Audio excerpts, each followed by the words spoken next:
एक राजकुमार था, नाम था उसका सिद्धार्थ। उसने अपनी आप की धुलाई मजाई शुरू कर दी और धुलाई मजाई शुरू करने के बाद में मजा आ गया।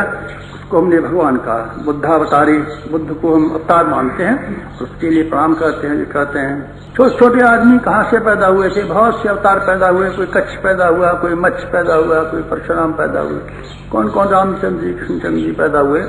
इन्होंने अपने आप को स्तर तक विकसित कर लिया कि हम इनको भगवान कहते हैं और भगवान जरूर कहेंगे। भगवान आप क्यों कहते हैं? बेटी हम भगवान ही कहेंगे, क्योंकि भगवान की सारी विशेषताएं जिनके भीतर पाई जा सकती हैं, उनको भगवान न कहेंगे। ये ब्रह्म विद्या मैं समझता हूँ इस संसार की सबसे बड़ी विद्या होनी चाहिए, जो आदमी के व्यक्तित्व को उछालती है, व्यक्तित्व को उभारती है, व्यक्तित्व को परिष्कृत करती है, व्यक्तित्व को श्रेष्ठ और शालीन बनाती है।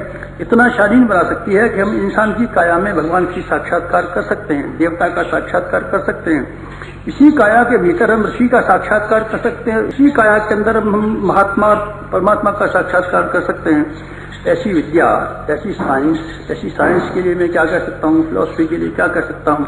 ये ब्रह्म विद्या हमारी संपदा है। किसी ने नवरत्नों को गढ़ा, जगह जगह से, प्रत्येक खदान में से, प्रत्येक कुटुंब में से नवरत्न निकलते आते थे। किसी जमाने में ये किसका चमत्कार था, किसका जादू था? बेटी ये ब्रह्म विद्या का जादू था, जिसमें कि आदमी सोचता था हम मर नहीं सकते और मरने वाले मादा हमारे भीतर नहीं है। शरीर को हम बदलते हैं और हम किस तरीके से मर सकते हैं। मरने वालों ने हंसते हुए कहा, आत्मा हूं बदल डालूंगा ये फौरन चोला, क्या बिगाड़ेगी अगर मेरी कज़ा आई। कज़ा को हंसते हुए और हंसाते हुए गीता की पुस्तक को कलेजे से चिपका करके लोग फांसी के फंदे पर झूल गए। मित्रों, ये साइंस और ये फिलॉसफी हमारी महत्वपूर्ण फिलॉसफी थी, जिसमें मनुष्य ने अपने शरीर की दृष्टि से विचार ही नहीं किया कभी। शरीर को खाना कम मिलेगा तो क्या, कपड़ा कम मिलेगा तो क्या, शरीर को विषय कम मिलेंगे तो क्या, भोग मिलेगा तो क्या, ऐसे क्या बनता है। हमारी जीवात्मा का स्तर और हमारा स्वाभिमान ऊंचा उठा रहना चाहिए।